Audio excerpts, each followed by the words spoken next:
Business നമ്മൾ എപ്പോഴും സംസാരിക്കുന്ന ഒരു വേർഡാണ് നെറ്റ്വർക്ക്.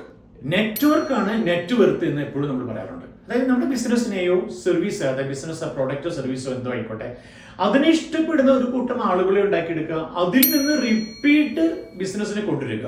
ഇപ്പൊ റിപ്പീറ്റ് ബിസിനസ്സിനെ കൊണ്ടുവരിക എന്ന് ഏതൊരു ബിസിനസിന്റെയും അജണ്ട ആയിട്ട് മാറണം.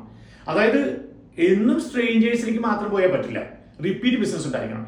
പക്ഷെ ഇവിടെ ശ്രദ്ധിച്ചോളൂ, നമ്മുടെ നെറ്റ്വർക്ക് എന്ന് പറയുമ്പോൾ ഈ നമ്മുടെ കൂടെയുള്ള നെറ്റ്വർക്ക് എന്നും കൂടെ ഉണ്ടാകും എന്ന് ധരിക്കരുത്.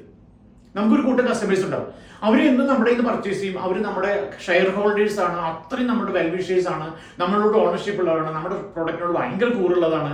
ഇങ്ങനെ ധരിക്കുന്നത് തികച്ചും തെറ്റാണ്. നമ്മുടെ കയ്യിൽ നിന്ന് കസ്റ്റമേഴ്സ് ചോർന്ന് പോകുന്നുണ്ടാകാം, ചെറിയ പേഴ്സൻറ്റേജ് ആയിട്ട് പോകുന്നുണ്ടാവാം, അത് ചിലപ്പോൾ നമ്മൾ അറിയണമെന്നില്ല, പക്ഷെ പോകുന്നുണ്ടാകും എന്നതിനെ മനസ്സിലാക്കിക്കൊണ്ട് 30% പോകുന്നുണ്ടെന്ന് മനസ്സിലാക്കിക്കൊണ്ട് 60% ബിസിനസ്സിലേക്ക് ആഡ് ചെയ്തുകൊണ്ടിരിക്കണം. അതായത് ന്യൂ കസ്റ്റമേഴ്സിനെ നമ്മുടെ എക്സിസ്റ്റിംഗ് കസ്റ്റമേഴ്സിലേക്ക് കൺവേർട്ട് ചെയ്തുകൊണ്ടിരിക്കണം. ഇത് ഒരു ബെസ്റ്റ് ആക്ടിവിറ്റി ആയിട്ട് നമ്മുടെ കൂടെ എപ്പോഴും ഉണ്ടായിരിക്കണം. അതായത് നെറ്റ്വർക്ക് ബിൽഡ് ചെയ്തുകൊണ്ടേയിരിക്കണം. വളരെ ഇമ്പോർട്ടൻ്റ് ആണ് ബിസിനസ്സിന്, ഏത് ബിസിനസ്സും.